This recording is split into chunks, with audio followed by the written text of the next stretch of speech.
according to the narrative. Now, let's be real clear. I don't necessarily think they know what's going on yet. There's a lot of weird going on with this. I know. First of all, there was that one guy who was the decoy. All right, so you got this guy who's an older guy who starts yelling out. Didn't he take his pants down? It's the headline no one saw coming. Joe Rogan, the world's biggest podcaster, openly questioning the story behind Charlie Kirk's death. And the moment he did, the internet turned upside down. What started as a tragedy turned into a maze of rumors, screenshots, and one widow suddenly at the center of it all. Let's unpack how we got here and why Rogan's words made millions of people ask the same question. What if the official story isn't the real one? Charlie Kirk was gunned down during an event at Utah Valley University on September 10, 2025. The alleged shooter, a 22-year-old named Tyler Robinson, was caught hours later and charged with aggravated murder. Police said the weapon was a bolt-action rifle fired from a rooftop more than 100 yards away. On paper, the story seemed simple, but to Rogan, it sounded like bad fiction. How did he even get to the roof? He asked on his show. Where were the drones? The security checks? None of this adds up. That single clip, barely 2 minutes long, exploded across X, YouTube, and Reddit overnight. This guy was at 9/11. He was at the Boston bombings. All the hits. He called in a fake bomb at another place, and then he did this at this thing.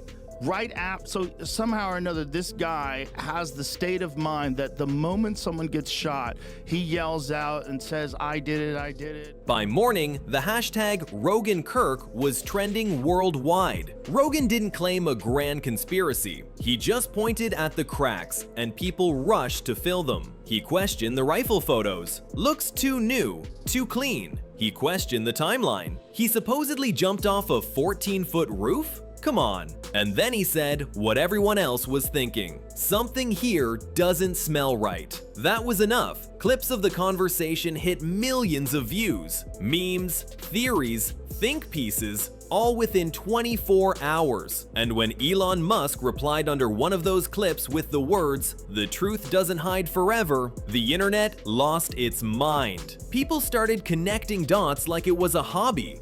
Could you state your name? Tyler James Robinson.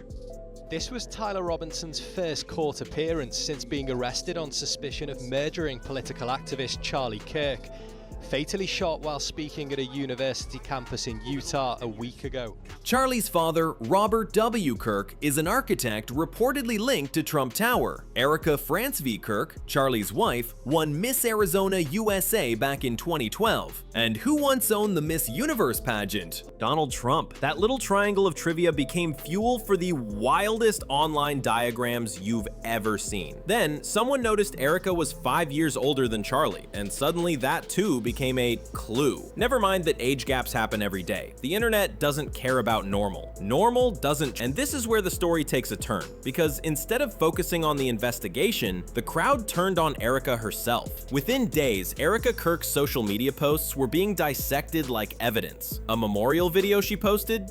Too polished. Her tone at the funeral? Too calm. Her outfit? Too glamorous. That's how fast a widow becomes a villain online, when grief doesn't look the way strangers expect it to. To be clear, there is zero evidence linking Erica Kirk to any wrongdoing. She hasn't been charged, accused, or even officially questioned in the case. But speculation doesn't need paperwork. It just needs engagement. I forgive him.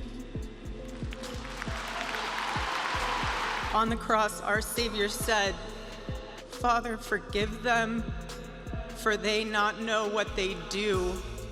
Every post about her tripled views. Every thumbnail with her face got clicks. And soon she wasn't just Charlie's widow, she was content. Then Candace Owens jumped in. During a live stream, she claimed Charlie had been asking the wrong questions and upsetting powerful donors. She even shared messages where he supposedly said, "Jewish donors pulled out because I won't cancel Tucker." Suddenly, it wasn't just a murder. It was politics, money, and Middle East alliances all mashed together. Rogan's fans started linking his earlier Epstein comments about intelligence agencies and blackmail to Charlie's death. Was Charlie uncovering something big? Was his silence bought or forced? Attorneys representing Tyler Robinson, the man accused of killing Charlie Kirk, are requesting he be allowed to wear street clothes in future court hearings, including pretrial hearings.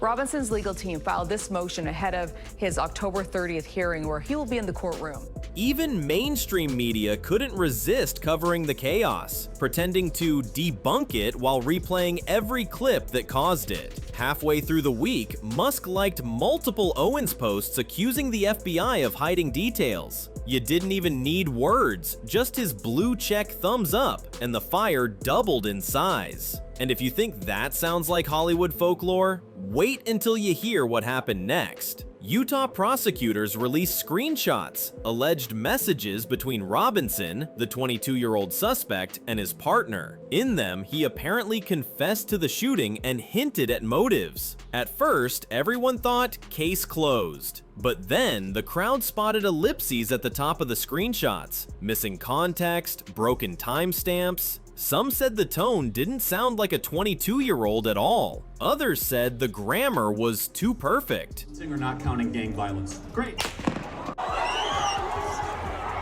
The 22-year-old appeared virtually from a special unit at Utah County Jail, wearing a vest designed to stop him from self-harming. Caused the death. Charlie Kirk was a hugely influential ally of Donald Trump. Steve Bannon called them a script. Candace Owens said they're trying to sell a narrative. And Rogan? He said it straight. These texts feel manufactured. That's all it took for Reddit and X to explode again. People started zooming in on pixels, claiming fonts didn't match. They compared message bubbles, metadata, file names. The amateur forensics army was back at work. In the background, real investigators were still doing their job, asking simple questions. Where was the gun found? How did he climb the roof? Who removed the SD cards from the event cameras? Because yes, those cards were gone when officers arrived. That one fact reignited the rumor machine. If footage was missing, what else was missing? Who ordered the setup at that venue? Who controlled the media feed? Even boring logistical details like who handled sound checks became clues for digital detectives. Meanwhile, another bizarre element surfaced. An older man at the scene yelling, "I did it!" and pulling his pants down. He was quickly arrested on unrelated charges, reportedly child-related, and internet sleuths tied him to past high-profile tragedies. Takes his pants down or something like that. I don't know exactly what he did. Then, ready for this? He gets arrested for child right away. Right after this happened? Oh, right away. He's in jail for child. Why is that? Well, now you can't interview him. Right, he's got, right. Right, and because when the internet people start going, how are you at all these different things? The odds of that, people argued, were astronomical. The more bizarre it got, the more believable the cover-up felt. When you mix tragedy, celebrity, and uncertainty, the algorithm needs a villain. And unfortunately, Erica fit the frame. Beautiful, composed, connected, the traits that once made her Miss Arizona now made her too perfect. Clips of her tribute speech got cut and remixed with ominous music. Comments called her performance fake, her tears rehearsed, her smile proof of guilt. Some even claimed her new role as Turning Point USA's CEO was reward for silence. None of that is backed by evidence, but it sounded cinematic enough to share. It's the same playbook every time. Pick one face, add mystery, remove empathy, boom, instant villain arc. That's how the phrase horrible human being started circulating. Not from a courtroom, not from facts, but from strangers chasing drama. While all that noise dominated the timeline, the real case moved forward quietly. Robinson remains in custody. Prosecutors have signaled a possible death penalty pursuit. His defense attorneys are challenging the evidence chain. The rifle, the text, the rooftop access. Hearings are scheduled through next spring. Reporters in Utah confirmed that FBI and local investigators are still collecting digital evidence, including footage from surrounding buildings, that's where the real story will live, in discovery logs, not comment sections. But of course, court filings don't trend, so most people never see that part. Every ingredient that keeps online drama alive is baked into this case. A famous conservative figure, a high-profile spouse, a tech billionaire dropping cryptic quotes, and a podcaster who can make a single question sound like a plot twist. Add in a public that's exhausted by half-truths, and you get the perfect storm. People don't trust institutions, they trust vibes. So when Rogan says, "This feels off," the world hears, "This is off." And to be fair, he's not wrong about the confusion. That young man, I forgive him. Misinformation, deleted footage, inconsistencies, they're all real. The issue is what fills the gaps. Imagination. Rogan's reach is almost unmatched. Millions of daily listeners, each ready to screenshot a clip and make it a headline. When he speculates, it doesn't sound like gossip. It sounds like a challenge. That's why his episodes are treated like evidence drops. In this case, he tapped into the public's gut feeling that something's being hidden. He asked questions law enforcement should answer, and he made those questions impossible to ignore. That's the upside. The downside, his audience sometimes mistakes curiosity for confirmation. One raised eyebrow from Rogan becomes a week-long witch hunt somewhere else. Still, that's the world we live in, and whether you love or hate it, Rogan now sits where mainstream reporters used to, shaping which stories people actually care about. Halfway through this chaos, a pattern appeared. Whenever officials released something concrete, a new rumor replaced it within hours. A court date overshadowed by missing footage. A ballistics report drowned out by weird widow energy. It's not an accident, it's the internet's attention economy in motion. When the truth gets boring, people look for a sequel. That's why this story keeps mutating. Every time the facts settle, someone finds a new angle. A supposed phone call in the Hamptons, a billionaire intervention, a text message that proves everything.